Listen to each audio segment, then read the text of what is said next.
Traidor da Constituição é traidor da pátria. Conhecemos. Traidor da Constituição é traidor da pátria. Conhecemos o caminho maldito. Rasgar a Constituição. Trancar as portas do Parlamento. Garrotear a liberdade.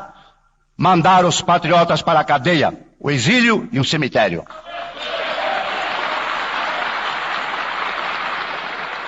Quando, após tantos anos de lutas e sacrifícios, promulgamos o Estatuto do Homem, da Liberdade e da Democracia, bradamos por imposição de sua honra. Temos ódio à ditadura, ódio e nojo.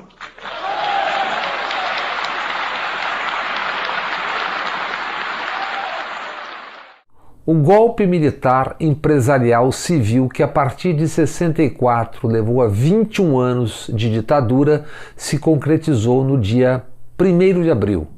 57 anos depois, alguns dos fantasmas ainda a penar pelo Brasil, inclusive nos quartéis. Comunismo, corrupção, a defesa dos valores cristãos, neopentecostais passados quase 60 anos. Golpe e ditadura celebrados ontem, no 31 de março, pelo novo ministro da Defesa, General Braga Neto, em novo contexto histórico, ressalvou ele. Celebração enfatizada progressivamente desde o golpe mais recente e no governo de um farsante. O golpe recente, o impeachment de Dilma, que reabriu espaços para a sombra da tutela militar. O farsante Temer, que tramou também com militares e muitos mais para trair e derrubar Dilma. Seu chefe da espionagem, o Gabinete de Segurança Institucional, GSI, foi o general Sérgio. Sérgio dos Etchegóin, de centenária tradição no Exército e na participação política em golpes e sedições. Foi Sérgio Etchegóin, no GSI, que abriu caminhos que levariam o general Braga Neto ao poder. Etchegóin, do GSI de Temer, foi arquiteto na intervenção militar no Rio de Janeiro em 2018. Para Braga Neto, o interventor, uma vereda. A ele e a Etchegóin votaremos depois, mais adiante. Antes, farsas e mentiras, sempre pavimentando o caminho para golpes. Combate à ameaça da ditadura comunista, combate à corrupção, defesa dos valores cristãos. Malafaia, Infeliciano, Bispo Valdemiro, Bispo Macedo, Eduardo Cunha, Pastor Everaldo, Bispa Sônia, Flor de Lis. Estes e estas são alguns e algumas dos expoentes na defesa dos valores cristãos. Saltemos com vara bem longa para o próximo quesito, o combate ao comunismo, em 64. Plena Guerra Fria, os Estados Unidos, império em meio mundo, temendo perder o Brasil depois de perderem Cuba. As elites militares, empresariais e civis, como de hábito, se entregaram. Abril de 62, conversam o presidente John Kennedy e o embaixador dos Estados Unidos no Brasil, Lincoln Gordon. Isso 2 anos antes do golpe no Brasil, em 64. E Kennedy e Gordon já debatiam, já planejavam derrubar o presidente João Goulart. Vejamos trechos do espetacular documentário de Camilo Tavares, O Dia que Durou 21 anos.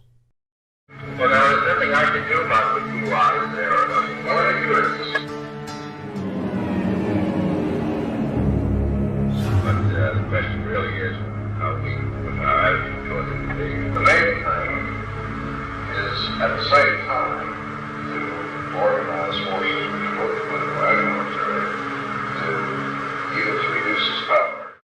Organizar forças políticas e militares combinam ambos, Kennedy e Gordon. Vocês se lembram dos preparativos para o impeachment de Dilma, aquelas grandes manifestações? Palanques enormes, caminhões novos, som e segurança perfeitos, milhões nas ruas do Brasil e oradores esculhambando os mortadelas. Perguntem-se quem pagou aquilo tudo e olhem para os parlamentos do agora. Kins, Kisses, Joyces, Zambellis, Frotas, Pascoais, Mamães Falando, Holidays, etc. E todos aqueles zeros à direita. Lembremos as eleições legislativas no Brasil em 1962. Os Estados Unidos injetaram dinheiro via a CIA, a companhia. Não era ainda a Atlas Network dos irmãos Koch, bilionários norte-americanos do Texas do petróleo. Então a CIA, assim como empresários brasileiros, usou braços. Um deles, a Ação Democrática Popular, ADEP, e 2 institutos liderados pelo general Golbery do Couto e Silva, futuro criador do SNI, Serviço Nacional de Informações. O Instituto Brasileiro de Ação Democrática, IBAD, e o IPS, Instituto de Pesquisas e Estudos Sociais. Início dos anos 2000, tive longas conversas no Brasil com o norte-americano Philip Agee, mais conhecido como Phil Agee, ex-agente da CIA por 12 anos, rondando pela América Latina. Atuou em relação ao Brasil. Em 1975, já fora da CIA, Phil Agee escreveu um clássico factual e entregou muito do mundo da espionagem. O livro Dentro da Companhia, Diário da CIA. Phil Agee me contou detalhes do que havia vivido e escrito.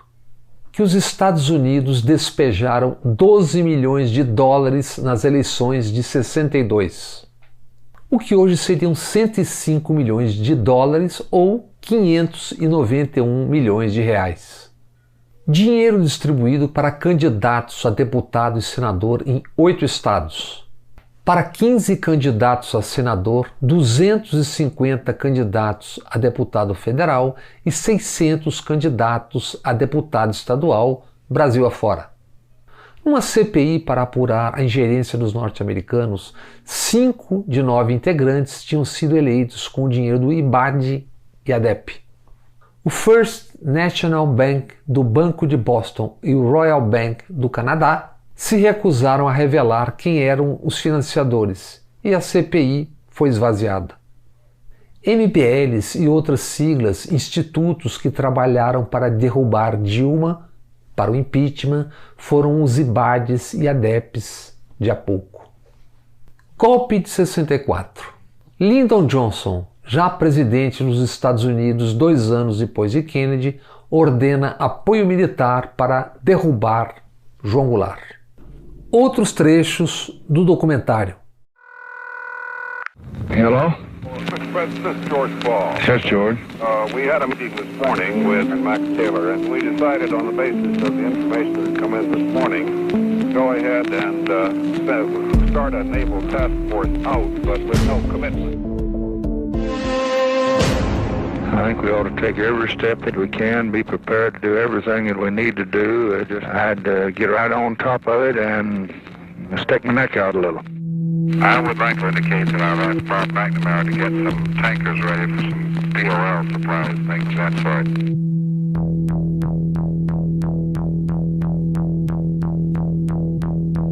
From Department of State to Ambassador Gordon, the following decisions have been taken in order to render assistance to anti-Goulart forces. immediate dispatch of naval task force for covert exercises off Brazil. Did you advise President Johnson to recognize the new Brazilian government as quickly as he did? Of course. In connection specifically with the rapidity with which it was recognized? Yes. The action that was taken by President Johnson was in response to a specific recommendation we made on Thursday afternoon, late Thursday afternoon, April 2nd. Vamos agora à corrupção, outro estandarte do 64 e do até há pouco. A propósito de corrupção e do agora, o que é o consórcio Bolsonaro e famílias e, digamos, os chegados? Aqueles, o Queiroz, o Adriano, o Rony Lessa, etc.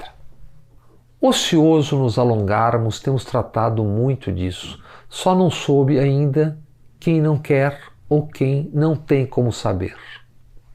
Vamos às origens, ao que foi a ditadura em relação aos seus tão proclamados combates. Instalaram uma ditadura por 21 anos para impedir uma ditadura. Vamos ver se isso fica claro. Fizeram uma ditadura, prenderam, caçaram mandatos, torturaram, censuraram, exilaram, mataram para impedir uma ditadura. Como agora enfiaram um psicopata e bandos no poder em nome do combate à corrupção e ao comunismo. O comunismo da Globo, da Veja, do Papa Francisco, da Luísa Trajano, do Magalu e por aí afora. A lógica embutida no implantar uma ditadura para impedir uma ditadura ilumina muito.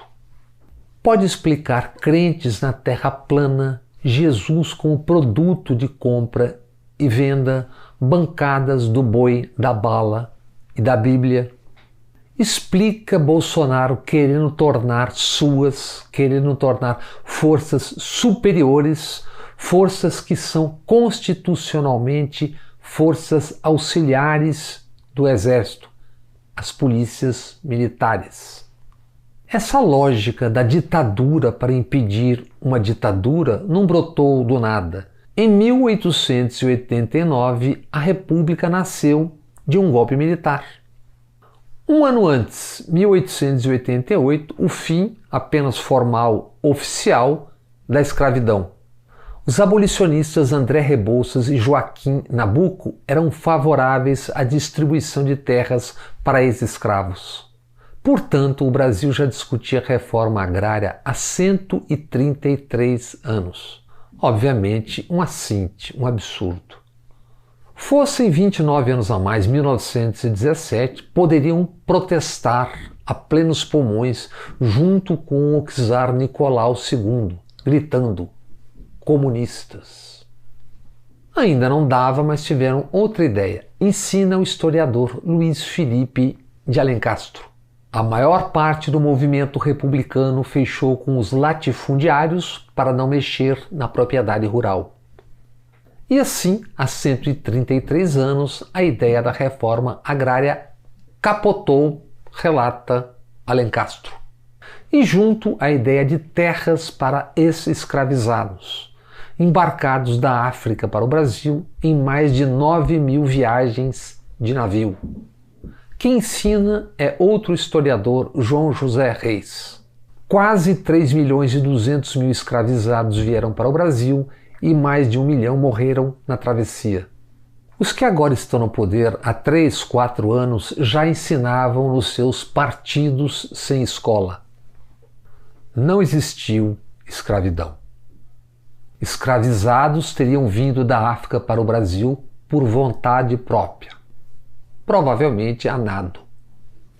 Escravidão, processo sociopolítico-econômico entranhado na formação cultural do Brasil, assim como os povos indígenas e a violência contra eles. Séculos de invasões de terras, massacres, epidemias. 521 anos contra indígenas. Conquistadores portugueses, bandeirantes, garimpeiros, fazendeiros, Bolsonaro, Ricardo Salles e companhia. negros escravizados por mais de 3 séculos e meio, e ainda tem gente zurrando contra cotas. Mas tudo isso é história velha. Vamos a algo um pouco mais recente. A corrupção na ditadura. Recordemos só alguns de muitos capítulos. E corrupção monumental escondida pela censura da ditadura. Exemplos clássicos de corrupção: Coroa Brastel, emissão de 375 bilhões de cruzeiros em títulos frios, prejuízos para 34 mil aplicadores, 400 milhões de dólares, dólar de 1983. Em 82, Delfim BNH, 6 bilhões de cruzeiros desviados de 3 milhões de cadernetas de poupança. Capeme, pecúlio dirigido por militares, escândalo de 10 milhões de dólares, dólar dos anos 80.